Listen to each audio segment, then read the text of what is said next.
सरकारी नौकरी में सबको बराबर मौका, इसका असल में मतलब क्या होता है? ये एक ऐसा सवाल है जिसका जवाब हमारा संविधान बहुत ही गहराई से देता है, खास तौर पर अनुच्छेद 16 में। तो अवसर की समानता, या जिसे हम कहते हैं इक्वल अपॉर्चुनिटी, सुनने में तो ये शब्द बड़े सीधे साधे लगते हैं ना, लेकिन जब हमारा संविधान इसकी बात करता है तो इसका मतलब कहीं कहीं ज्यादा गहरा होता है। आइए इसी को समझते हैं।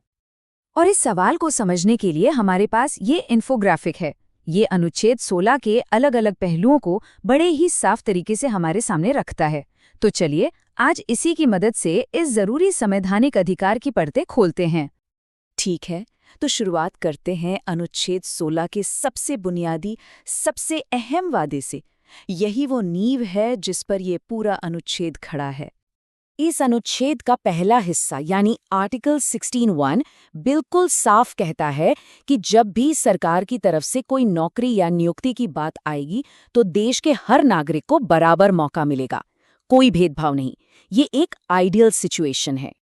और ये वादा देश के हर नागरिक के लिए है, फिर चाहे वो किसी भी बैकग्राउंड से आता हो। आप कह सकते हैं कि ये समानता के अधिकार को किताबों से निकालकर असल जिंदगी में लागू करने जैसा है। हाँ, पर यहाँ एक बहुत ज़रूरी बात है जिस पर ध्यान देना होगा। ये अधिकार, जैसा कि इन्फोग्राफिक में भी साफ है, सिर्फ और सिर्फ भारत के नागरिकों के लिए ही है। अब देखिए, सिर्फ बराबर मौके का वादा कर देना तो काफी नहीं है ना? वो वादा तब तक अधूरा है जब तक भेदभाव को जड़ से न रोका जाए, और हमारा संविधान इस बात को बहुत सीरियसली लेता है। इसी वादे को और पक्का करने के लिए आता है अनुच्छेद 16 का दूसरा हिस्सा, आर्टिकल 16(2).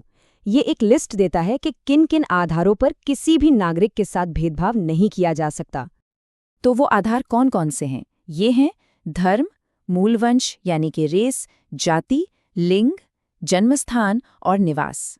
इसका सीधा सा मतलब ये है कि सिर्फ इन वजहों से किसी को भी सरकारी नौकरी के लिए अयोग्य नहीं कहा जा सकता। लेकिन अब कहानी में एक बहुत ही दिलचस्प और जरूरी मोड़ आता है। समानता के इस सीधे से नियम का एक बहुत बड़ा अपवाद भी है, जिसे हम सब आरक्षण के नाम से जानते हैं।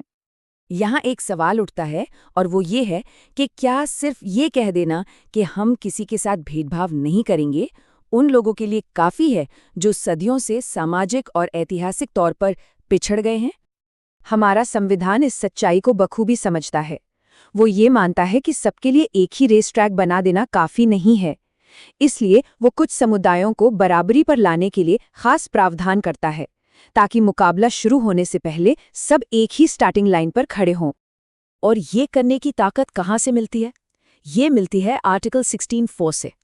ये राज्य को ये अधिकार देता है कि वो उन पिछड़े वर्गों के लिए आरक्षण का इंतजाम करे जिनका सरकारी नौकरियों में उतना प्रतिनिधित्व नहीं है जितना होना चाहिए। इसके पीछे की सोच को समझना जरूरी है। देखिए, दो तरह की समानता होती है, एक औपचारिक और दूसरी वास्तविक। औपचारिक समानता का मतलब है सबके लिए नियम एक जैसे, पर वास्तविक समानता का मकसद है कि जो लोग दौड़ में पीछे रह गए हैं उन्हें थोड़ी एक्स्ट्रा मदद दी जाए ताकि वो भी दूसरों के बराबर आ सकें। और ये कहानी यहीं खत्म नहीं होती। हमारा संविधान कोई पत्थर पर लिखी लकीर नहीं है। ये एक जिंदा दस्तावेज है जो समाज की जरूरतों के हिसाब से वक्त के साथ साथ बदलता है, विकसित होता है। अनुच्छेद 16 भी वक्त के साथ बदला है। जैसे 1995 में 77वें संशोधन से SC/ST समुदायों के लिए प्रमोशन में भी आरक्षण लाया गया।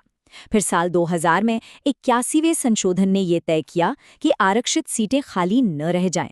और फिर हाल ही में 2019 में 103वें संशोधन ने इस कहानी में एक बिल्कुल ही नया अध्याय जोड़ दिया। और ये नया अध्याय था आर्थिक रूप से कमजोर वर्गों यानी इकोनॉमिकली वीकर सेक्शंस के लिए 10% आरक्षण का प्रावधान। अब ये एक बहुत बड़ा बदलाव था। क्यों? क्योंकि इसने आरक्षण के दायरे को सामाजिक पिछड़ेपन से आगे बढ़ाकर पहली बार आर्थिक आधार पर भी लागू किया। ये एक बिल्कुल नई सोच थी। तो कुल मिलाकर घूम फिर कर हम वापस वहीं आ जाते हैं जहां से हमने शुरू किया था, अवसर की समानता। अनुच्छेद 16 इसी महान आदर्श को हकीकत में बदलने की एक जटिल, लगातार विकसित होती और बेहद जरूरी कोशिश है। तो आखिर में ये सवाल हम सबके सामने है कि कोई भी देश समानता जैसे एक बुनियादी सिद्धांत और ऐतिहासिक नाइंसाफी को दूर करने की सामाजिक जरूरत के बीच एक सही संतुलन कैसे बना सकता है? ये एक ऐसा सवाल है जिस पर लगातार बातचीत और विचार विमर्श की जरूरत है।